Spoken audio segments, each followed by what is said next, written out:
Los voy a dejar con la tercera ponencia.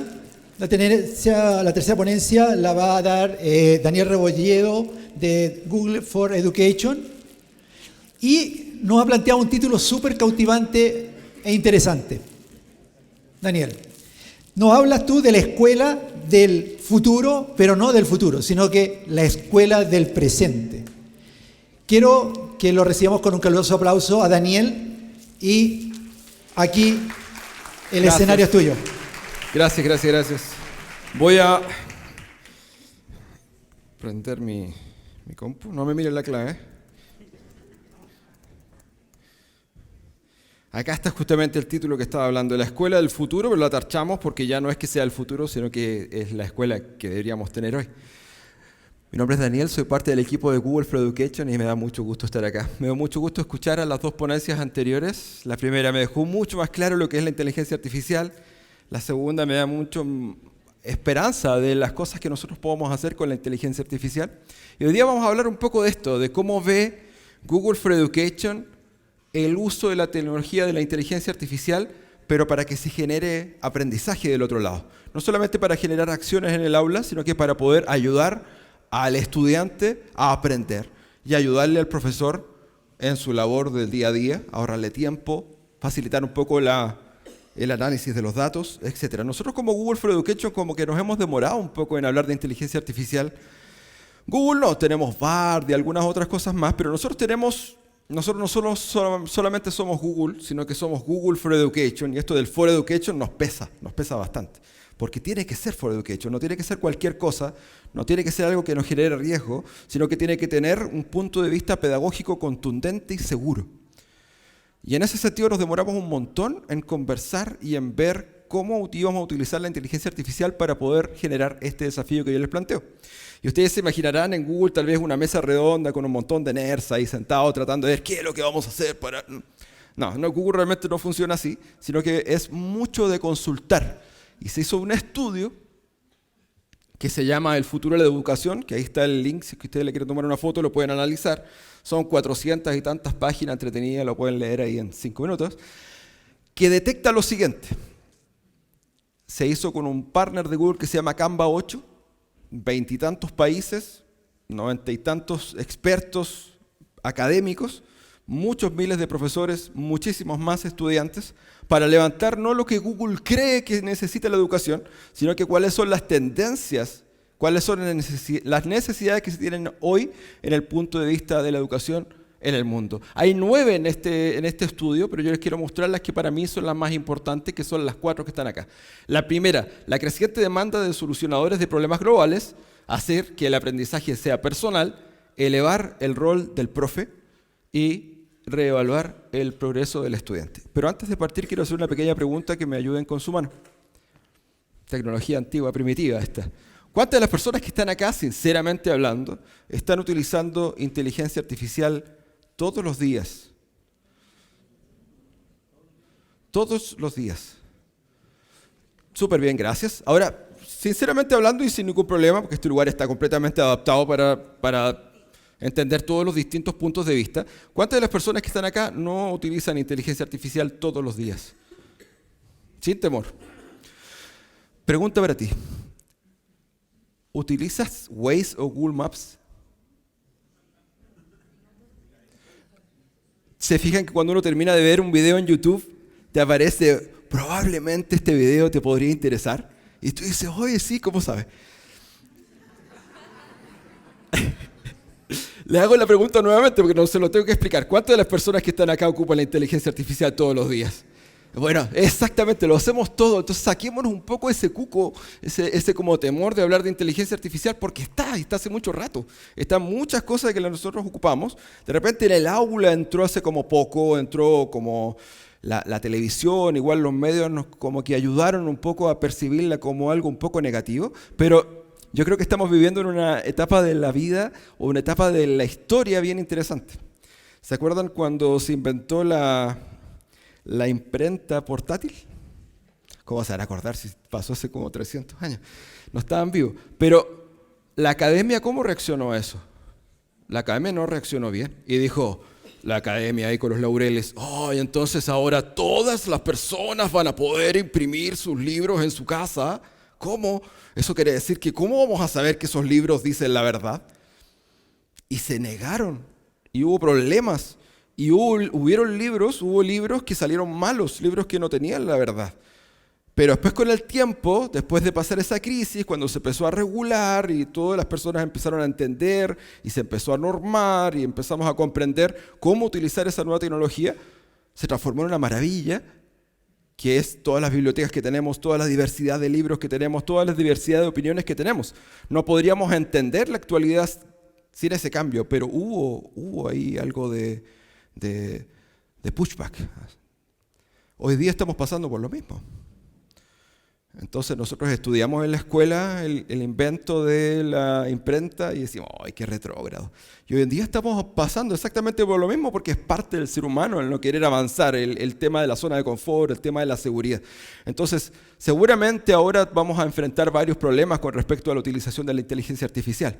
Pero después con el tiempo esto se va a normalizar y 300 años más te van a estudiar a ti en un libro de historia y va a decir, esta persona estuvo en la época en que empezó la inteligencia artificial. Entonces estamos viviendo en un momento súper bonito como para poder hablar de eso. Volviendo atrás y recapitulando el estudio para el futuro de la educación, el primero de los puntos que les quiero compartir, que no es lo que piensa Google sobre la educación, sino que más bien lo que nosotros levantamos desde las necesidades del mundo, es que hoy en día hay una creciente demanda de solucionadores de problemas globales. Súper difícil de entender eso, pero yo les voy a explicar de esto de manera sencilla. Cuando nosotros partimos en la historia de este planeta, los seres humanos, nosotros éramos solucionadores de problemas individuales.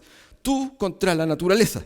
Entonces tú tenías que aprender por tu cuenta qué hongo sí te podías comer y qué otro no porque te ibas a morir. Y lo aprendían probando, ¿cierto? ¿Qué animal servía para poder alimentarte? ¿Qué animal te tenías que escapar de? ¿Que el fuego te podía quemar? Después, durante la mayor parte de la época de la humanidad, nos dedicamos a formar solucionadores de problemas locales. ¿A formar a quién? Al zapatero local, al médico local, al panadero local, porque necesitábamos eso. Sin embargo, hoy en día nosotros sabemos que si nosotros agarramos nuestro celular y llamamos a un Uber, no se conecta con un chileno directamente, sino que eso se conecta con la red, que tal vez a qué servidor se va. Cuando te llaman por teléfono para ofrecerte un seguro o algo así desde el banco, te llaman desde otro lado, ¿sí o no? Un acento distinto. Entonces nosotros en la época del trabajo en el que trabajamos no solamente con gente de nuestra localidad, sino que estamos llamados a ser ciudadanos globales. Yo soy, por ahora, la única persona oficialmente de Google for Education en Chile. Y mi compañero de trabajo más cercano que tengo está en Colombia. Y yo tengo que aprender de que ellos tienen un uso horario diferente. Y también tengo reuniones con gente de Singapur y con gente de Japón que probablemente tienen sus ciertas culturas. Entonces tenemos que tener una ciudadanía, tenemos que tener una educación cívica, pero ya mucho más globalizada. Entonces tenemos que aprender a trabajar de una manera mucho más global. De eso se trata esto. Entonces los sistemas educativos pueden proporcionar estas habilidades a los líderes y nosotros vemos que en nuestro país y que en sus colegios esto sí se da. Adaptar esta mentalidad de trabajo colaborativo es fundamental dentro de los programas del Ministerio de Educación. Ahí nosotros estamos súper contentos con lo que están haciendo. El segundo punto. ¿Hay algún profe acá o no? Yo también soy profe de música. La brecha escolar, eso ha existido desde que partimos nosotros como humanidad. O sea, evidentemente siempre va a haber estudiantes que saben lo que tienen que saber y otros estudiantes que necesitan un poco más de refuerzo para llegar al contenido que tienen que conocer. A todos nosotros también nos pasa. De repente me entienden mejor a mí o les faltaba algún conocimiento para poder entender alguna otra cosa. Todos tenemos necesidades especiales. Pero la pandemia, y acá no hay nadie que me lo pueda negar, nos transformó esta brecha que era originalmente así, digamos, figurativamente hablando, en una brecha que no sé, necesitaría la ayuda aquí de varias personas más para que nosotros podamos ver cuál es la distancia de la brecha educativa que tenemos ahora. Entonces, un docente dentro del aula hoy en día se enfrenta a una diversidad de necesidades de aprendizaje mucho más amplia que lo que tenía previo a la pandemia. Y eso lo dice el estudio de manera general a nivel global. Por lo tanto, es necesario que el estudiante sea mucho más protagonista de su proceso porque el profesor no le da el tiempo para poder avanzar en ese sentido. Entonces, la inteligencia artificial a nosotros nos ayuda a poder moverlos mucho más rápido a través principalmente de los contenidos. Fue uno de los puntos importantes que apareció así. Y además también de poder facilitar el aprendizaje de personas con dificultades de cualquier motivo. El tercer punto es elevar al rol del educador. Tengo un compañero, yo siempre cuento esta anécdota, así que si tú me conoces de antes, por ejemplo, me imagino que la debes haber escuchado. Yo tengo un compañero que hace el mismo rol que yo, pero en Brasil. Se llama Fabio Nakano, apellido japonés. Y él me dijo, no, sí, él es como, no es tan serio. Me dijo, en Japón y en Corea son los únicos 2 países del mundo en donde, bueno, los profesores son los únicos que tienen permitido mirar a los ojos y no hacerle venia al emperador. O sea, todo el resto de la comunidad, los médicos, los ingenieros, los políticos, tienen que hacerle una venia al emperador y los profesores lo ven a la cara. ¿Cómo estamos acá en Chile? Igualito. Yo siempre hago la duda, siempre pongo la consulta sobre la mesa. Socialmente el rol del educador no es tan bien visto. Pero también pregunto, ¿qué profesor que está acá realmente le sobra el tiempo? ¿Qué profesor de acá no trabaja fuera de su horario laboral? Todo, yo también lo hacía, si no nos queda de otra, porque tenemos que generar el aprendizaje del otro lado y eso se tiene que dar. Entonces ahí hay una pequeña problemática con respecto al rol del educador. Los maestros también tienen que cambiar y pasar de ser de estos guardianes del conocimiento, de los laureados que nos paramos, justamente el peor ejemplo de lo que estoy haciendo yo ahora, parándome acá y hablando. Deberíamos estar conversando y debatiendo este tema, a transformarse en más el coreógrafo del aprendizaje y decir, chicos, vamos a analizar este tema, la información la pueden sacar acá, como el ejemplo perfecto que nos dio la profesora que habló antes que yo. Con eso le explico todo. Entregarle las herramientas para que ellos exploren y puedan sacar algún resultado, pero por su cuenta. Y otro reto más que tenemos, que la UNESCO dice que para el 2030, unos cuantos años más, vamos a necesitar 69 millones de profes. Y la verdad es que el número de profes en el mundo va para abajo. Y va para abajo, y la principal razón por la cual va para abajo, ¿saben cuál es? El exceso de trabajo. El agobio laboral. La cantidad de cosas que tienen que hacer por lo general versus el sueldo que tienen, les hace que prefieran optar por otra cosa. Y en todos los países tenemos tasas de deserción de los docentes a los poquititos años de egresado, justamente por esta razón. Punto interesante por ver. Y finalmente la última es ver ahora con el asunto del ChatGPT, que a los chicos le hace la prueba y que le hace el resumen del libro. ¿Cómo vamos a evaluar? Tenemos que reevaluar los procesos de evaluación así. ¿Dónde vamos avanzando? Hacia la evaluación basada en competencias, eso es lo que dice el estudio, ¿cierto? Es que donde se conecta el dominio del contenido con un resultado en específico, la utilización de insignias digitales, es otra cosa que se está ocupando mucho a nivel del mundial, y también utilizar distintas formas creativas para evaluar. De esa forma, nosotros levantamos la información dentro de Google para educación, de Google for Education, para decir, ok, con esta realidad que nosotros tenemos aquí, ¿qué es lo que nosotros podríamos hacer? ¿Cuál podría ser el enfoque de Google para la utilización de la inteligencia artificial? Entonces ahora yo voy a salir de la presentación, me voy a parar acá, me van a disculpar que no me pueda mover tanto, y les quiero mostrar algo que es totalmente secreto, pero yo sé que puedo confiar en ustedes. ¿A alguien les suena conocido esto? ¿Cuántas personas conocen esta herramienta? Oye, buen número, excelente. Para los que no conocen, se llama Classroom, que es como la escuela virtual que tiene Google for Education. Esta que yo tengo aquí es la que nosotros ocupamos de demo para probar las nuevas tecnologías. Entonces yo les quiero mostrar cómo funciona la inteligencia artificial, pero de veritas. No con un slide, sino que lo podamos probar ahora, aquí mismo, en vivo y en directo, para que ustedes vean cómo funciona. Yo les voy a mostrar 2 herramientas por un asunto de tiempo que utilizan la inteligencia artificial de una manera bien interesante. La primera se llama Practice Sets. ¿Alguien ha escuchado hablar de Practice Sets? Una mano arriba. 3, 5, 7 manos arriba. Excelente, felicitaciones. Felicitaciones. Voy a abrir Practice Sets y ustedes se van a dar cuenta de que esto es algo que ustedes nunca habían visto en la historia de la humanidad. Es completamente... necesitan una explicación súper profunda para entender cómo se usa. Yo no creo que esto asuste a nadie. Una guía de matemática de cualquier lado, ¿cierto? Hay una multiplicación, un 8 por 7. Nos están preguntando la fórmula de algo y hay una pregunta del otro lado. Ustedes dirán, ¿cuál es la novedad de esto que está acá del otro lado? La novedad es que nosotros tenemos la posibilidad de solicitarle a la inteligencia artificial, por favorcito, ayuda a mi estudiante a que logre entender la tarea. Y aquí yo les planteo este ejercicio que es muy sencillo y les voy a dar un ejemplo de lo que yo hice acá. Al profe Daniel, a mí, me invitaron a trabajar en su colegio, voy como profe asistente y voy a reemplazar a la profe de matemáticas. Y la jefe UTP, la encargada académica, me dice: Daniel, este colegio es pésimo para resolver ejercicios matemáticos que vienen a partir de texto. No lo logramos sacar adelante y no entendemos por qué.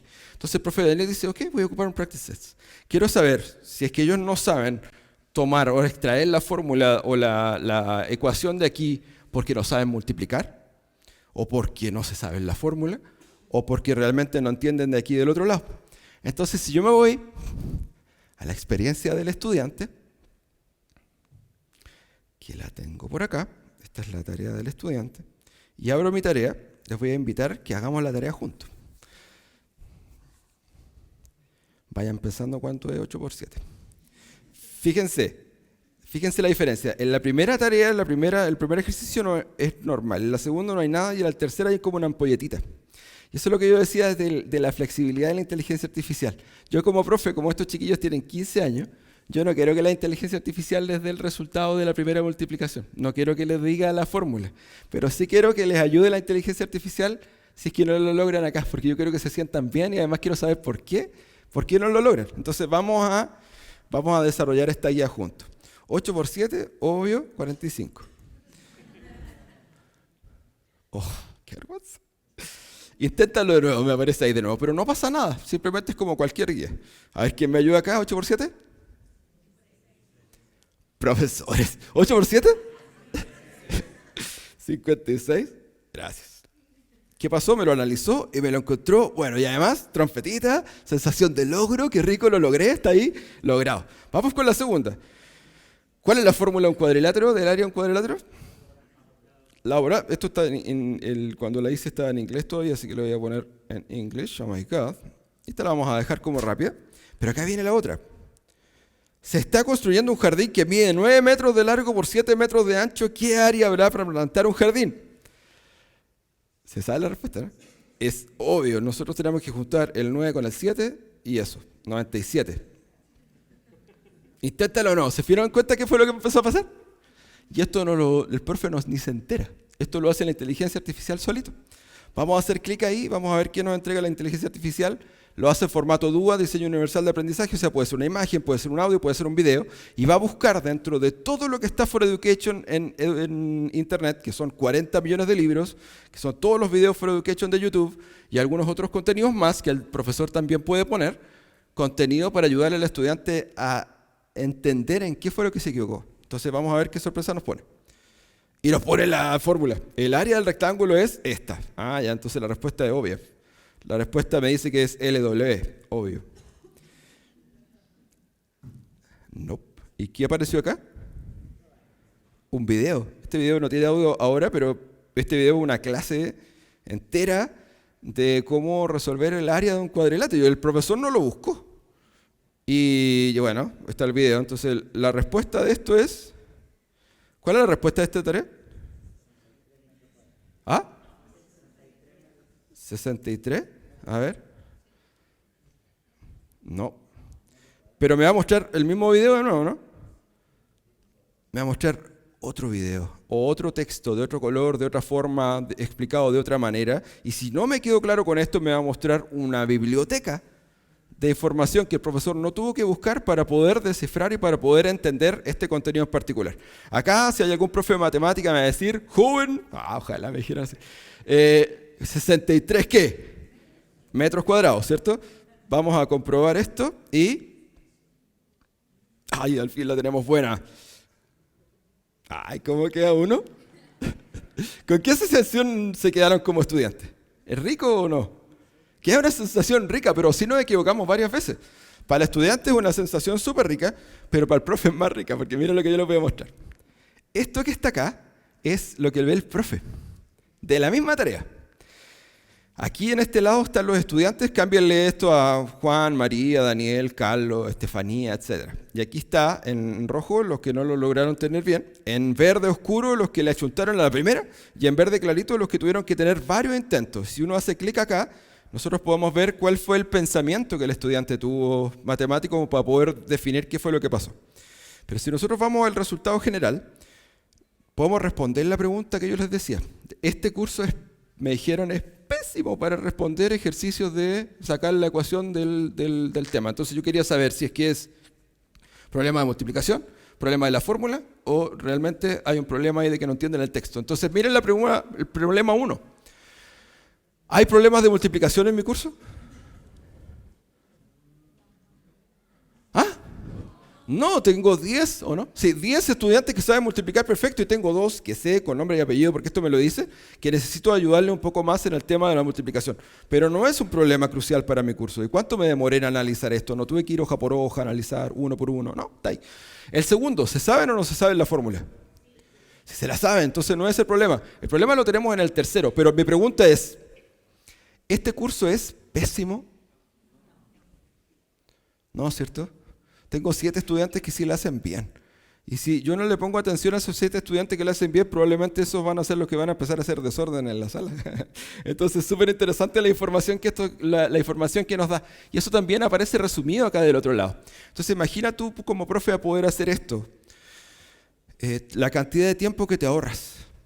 No tienes que revisar los trabajos y te lo da todo digerido de qué es lo que está pasando en tu curso. Y si tú eres un líder académico, esto es un superpoder como de Marvel, que nunca antes ha existido. El poder decir, puede ser que imagínense que haya sido un problema de multiplicación. ¿En qué curso aprendemos a multiplicar un dígito? Tercero básico. Entonces, estos chiquillos de 15 años, el líder académico podría decir, tengo que ir donde la profesora de tercero básico y tengo que decirle que empiece y que le ponga 2 horitas más a la multiplicación de un dígito. Y cuando esos niños tengan 15 años, voy a ver cómo les va. Y eso es mejoramiento de la calidad de la educación. Pero de real mejoramiento. No solucionarle el problema al estudiante, sino que hago un cambio de paradigma dentro de mi colegio. Y eso lo puedo hacer en arte, en matemática, en historia, ¿o no? ¿Qué les parece? ¿Le parece útil o no? ¿Sí? Bueno, anímense un poco y un pequeño aplauso, ¿no? Para que se muevan un poquitito. Interesante esta información que estamos viendo acá. Pero, ¿les tengo preparado un baile? No, mentira. Les quiero mostrar la segunda herramienta rapidito porque sé que siempre estamos cortos de tiempo, nunca el tiempo es correcto, pero les quiero mostrar una herramienta que está hecha para ayudar a los profes, porque por lo general, bueno, tengo algunos ejercicios de trigonometría avanzada que lo hemos presentado en universidades utilizando Practice Set para ayudarle a los estudiantes a que puedan aprender cosas súper complejas, pero de repente la parte de los más chiquititos queda un poquitito de lado de esto. Y hay un proceso que a todos nos costó mucho, que es aprender a leer. Y a un profe enseñar a leer. Que la M con la A, que te dije que... la velocidad lectora, uno por uno. ¿Hay algún profe del chiquitito? ¿O de inglés? ¿O de...? Mira esta. ¿Tú eres profe de qué? ¿Cuánto te demoras tú en saber cuál es la velocidad lectora o cuáles son las palabras que pronuncian mal los chiquillos? Tienes que ir uno por uno, ¿cierto? Sí, lo he visto y es bastante. Y si trabajas de repente con algunos libros que te pide como evaluar uno por uno, es un dolor. Entonces yo les quiero presentar una herramienta que se llama Read Along. ¿Alguien aquí ha escuchado hablar de Read Along?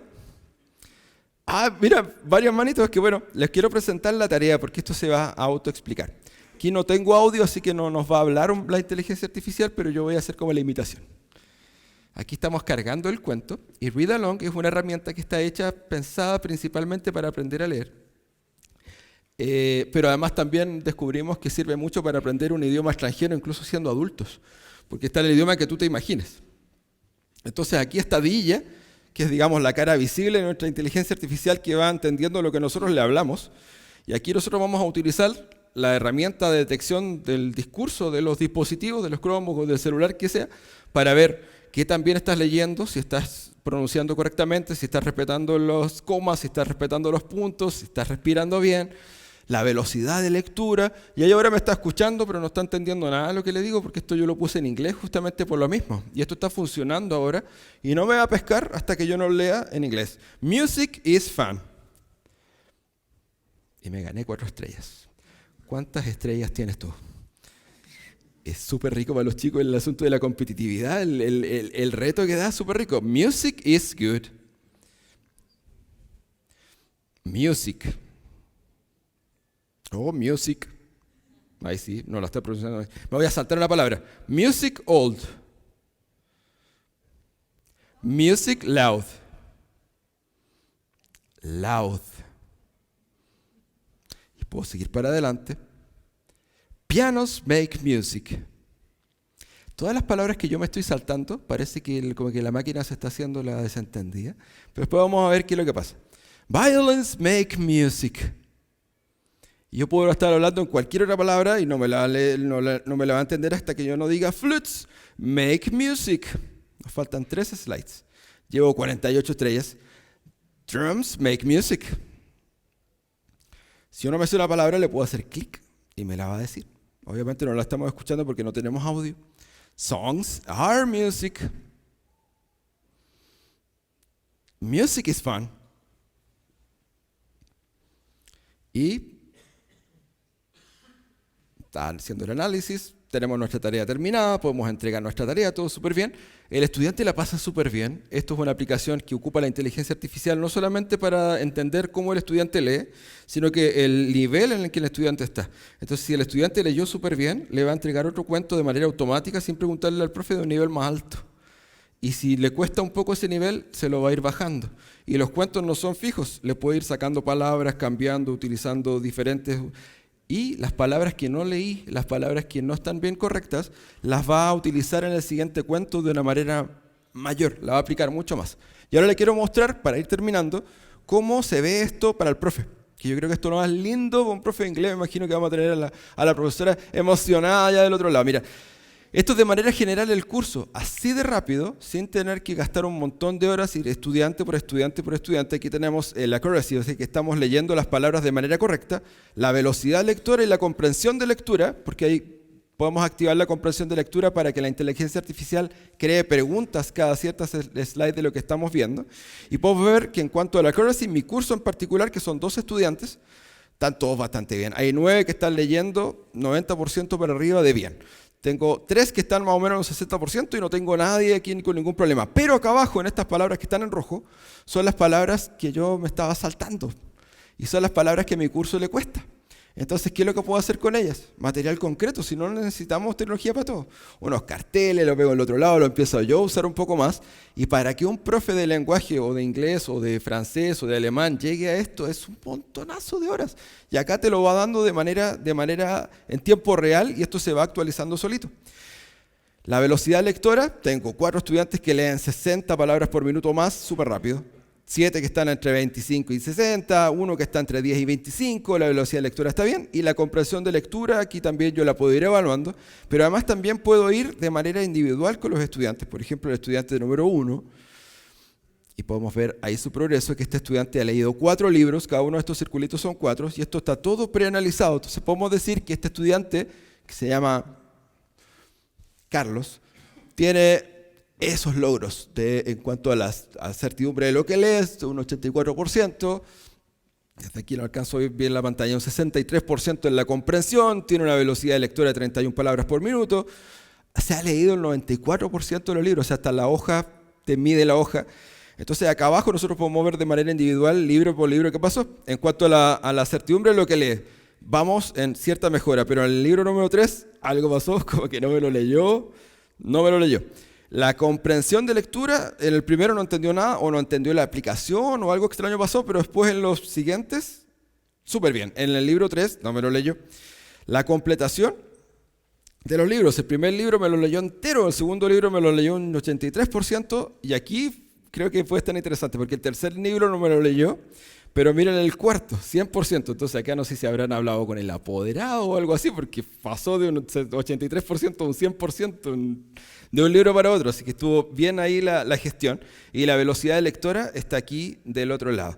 Entonces, es una forma muy interesante de poder utilizar la inteligencia artificial para solucionar los problemas que estábamos viendo antes. Que los estudiantes aprendan a trabajar de manera colaborativa, de que los estudiantes sean los protagonistas de su proceso educativo, de elevar el rol del educador devolviéndole principalmente tiempo y de tener una forma distinta de evaluar. ¿Ustedes creen que estos chiquillos necesitan que le hagamos una prueba? Están todos los datos acá, no es ni necesario que tengan que tener una prueba al final en donde ellos puedan ocupar una inteligencia artificial para poder ayudarles. Y además, les quiero mostrar que nos sirve para otras cosas también. Miren este estudiante las respuestas que dio en matemáticas. Veamos el proceso mental de este estudiante, el ejercicio de matemática. Del 7.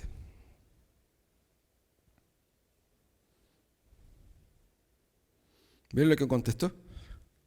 Entonces, cuando nos dicen a nosotros que la inteligencia artificial o que la tecnología realmente como que nos enfría el proceso educativo, como que no nos permite la conexión con el estudiante, sí pasa. ¿Este estudiante necesita que le expliquen matemáticas? No, este estudiante necesita que nosotros nos sentemos de lado y al lado de él y le ofrezcamos un tecito o algo así y podamos tener alguna conversación con él o con ella. Entonces, también nos acerca a los estudiantes, porque los estudiantes no se abren con tanta facilidad de tú a tú como se abren a través de la tecnología. Entonces, también nos sirve esto para poder ser mucho más humanos, porque a la escuela nosotros no vamos solamente a aprender cuánto es 2 más 2, yo creo que eso es como un efecto secundario en la escuela. Nosotros vamos a aprender a ser personas ahí. Vamos a tener nuestras primeras experiencias de socialización, la primera polola, el primer pololo, el primer combo. Esas cosas que nos forman como las personas que somos hoy en día, la simpatía, los chistes, todo eso. Entonces, elevemos el rol de la escuela es súper importante y la inteligencia artificial está ahí para poder colaborar con nosotros.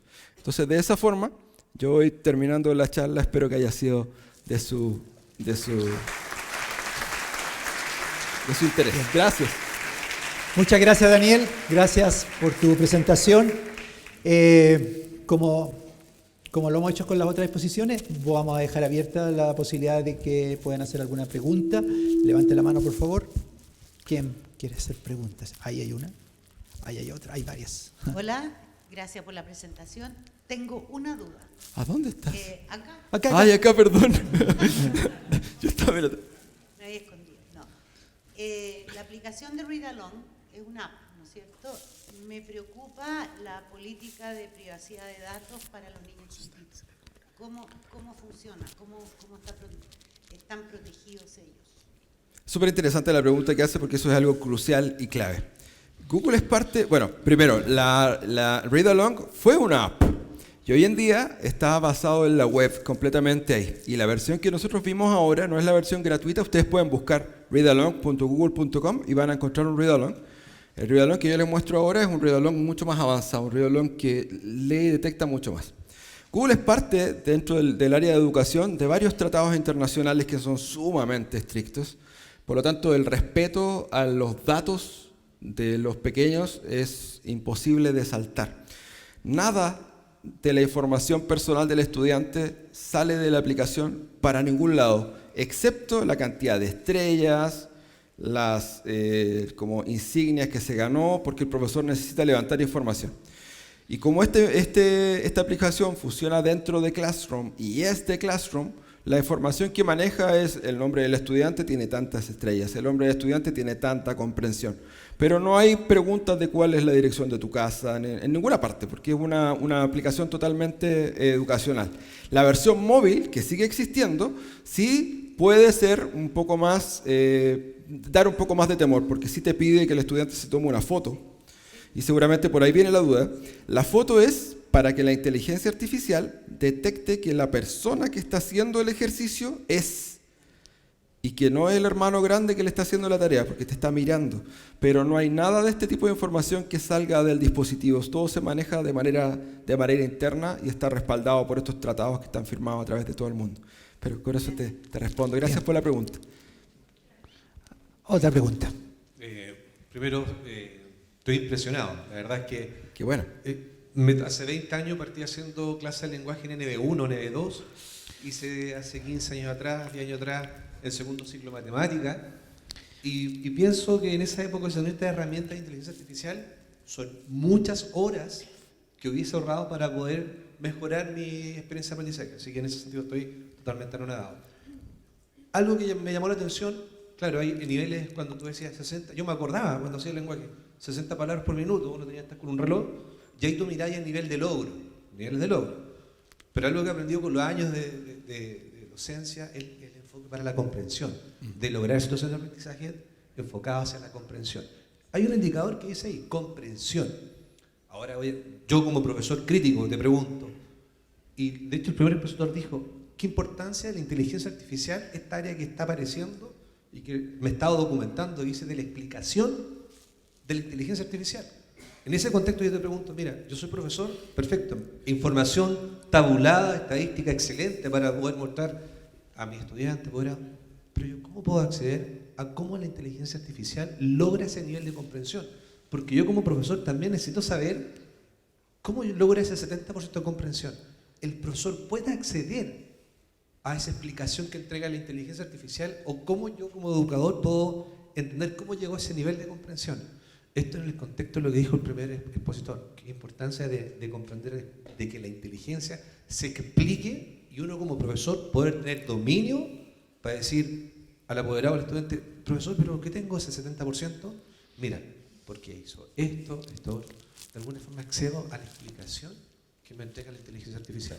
No sé si me logro entender. Totalmente. ¿Cuál es tu nombre? Cristóbal. Cristóbal, gracias por tu pregunta. Una pregunta bien interesante. Yo aquí no lo mostré por un asunto de tiempo. Nosotros queremos implementar la inteligencia artificial de modo tal de que sea invisible, de que sea transparente. Entonces, que no nos tengamos que meter tanto en eso. Aquí yo no lo mostré, pero es bastante fácil el cómo nosotros vemos la comprensión de lectura.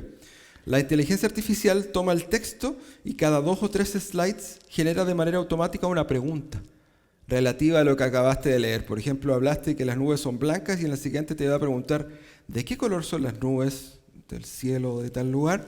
Y después en otro momento te va a preguntar de nuevo. Entonces, por lo general, hace una pregunta cada 3 slides de comprensión de lectura, de selección. Por lo general son 2 respuestas, o pueden llegar a haber hasta 3 respuestas de selección única. Hasta ahí vamos ahora, aún. Y es de esa forma en la que se define el tema de la comprensión de lectura. No va haciendo un análisis, digamos, profundo, más complejo. ¿Dónde está el análisis un poco más complejo? En la calidad de la lectura, en el que si estoy pronunciando bien todas las palabras. Pero eso ya se lo dejamos un poco más a la transparencia de la inteligencia artificial, o más bien a la complejidad que esta misma tiene. Pero en cuanto a la comprensión de lectura, yo creo que te respondo con eso. Gracias, Cristóbal. Ya. Y la última pregunta, para ir avanzando. Hola, muchísimas gracias por la presentación, súper entretenida, y se ve a lo lejos todas las posibilidades que hay con lo que es la inteligencia artificial y todas estas actividades que se pueden hacer.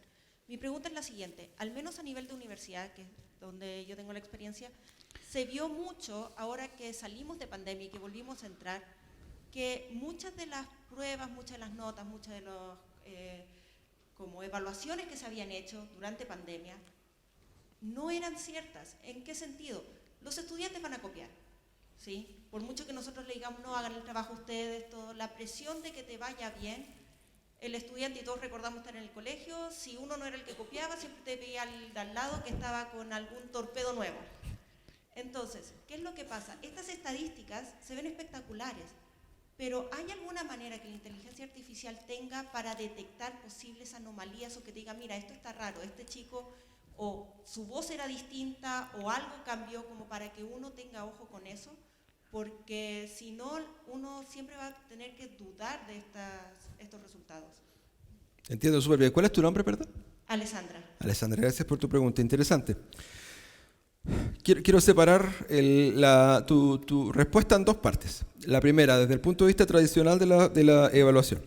Estas mismas herramientas dentro de Classroom te ofrecen un par de herramientas que sirven para eso. Lo primero se llaman los informes de originalidad, que te analizan una tarea, por ejemplo, un texto que te hayan escrito, y te va a buscar en esos 40 millones de libros, te va a buscar en la Wikipedia, que son parte de Google Academics, te va a buscar en algunas otras fuentes más, y va a encontrar si es que el alumno hizo copy-paste de lo que sea que fuera y te lo va a poner al lado. Esto salió de esta página web, el link y todo el tema. Al estudiante también se lo dice. ¿Estás seguro que vas a entregar esta tarea? Esta parte la copiaste del otro lado y no estás citando ninguna otra parte. Entonces, en ese sentido sí está. Ahora, si tú hicieras algo en una inteligencia artificial generativa, por ejemplo, un ChatGPT, hazme un texto sobre lo mismo, la herramienta de Google no funciona, porque eso está creado y es nuevo y es original. Esa es la primera parte de la respuesta. La segunda parte de la respuesta es que tenemos que hacer un cambio en el proceso de educación. Si tú ves las estadísticas que esto te mostró, ¿realmente tú crees que tendrías que hacerle una evaluación a los estudiantes al final? Ya están completamente evaluados y tú sabes cuál fue todo su proceso desde que se levantaron en la mañana y tomaron su equipo hasta que terminaron en la tarde. Entonces el proceso de evaluación se transforma más que en la ceremonia de cierre de una unidad educativa, en más este feedback continuo de todos los días que te va diciendo cómo vas como profesor y qué es lo que le tienes que ir entregando al estudiante para que termine de aprender del otro lado. Entonces también llamo yo a que también tenemos que nosotros ir buscando diferentes maneras de evaluar. Estas maneras de que no te permitan a ti dudar del estudiante. ¿Sí? ¿Te logro responder tu pregunta? Ahora te entiendo súper bien. Estábamos hablando del tema del read along en un principio. Existen herramientas. Cuando tú ocupas la herramienta instalada en el celular, prende la cámara y tú tienes que haberte tomado una foto previamente, entonces te está viendo y está analizando efectivamente de que eres tú la persona que está del otro lado, y eso funciona como juez, digamos así, para poder decirte a ti como profesora que sí efectivamente es la misma persona que aparece en la foto de la persona que te respondió a ti. Por otro lado, si alguno de ustedes ha dado algún examen de educador de Google, ¿hay alguien acá que lo haya dado? ¿Sí? ¿Varios? Sabrán también, ¿no?, de que la cámara, el micrófono se prende de manera automática porque te evalúan de esa forma. Ahora, esa es una de las formas de las tecnologías de que sí existen.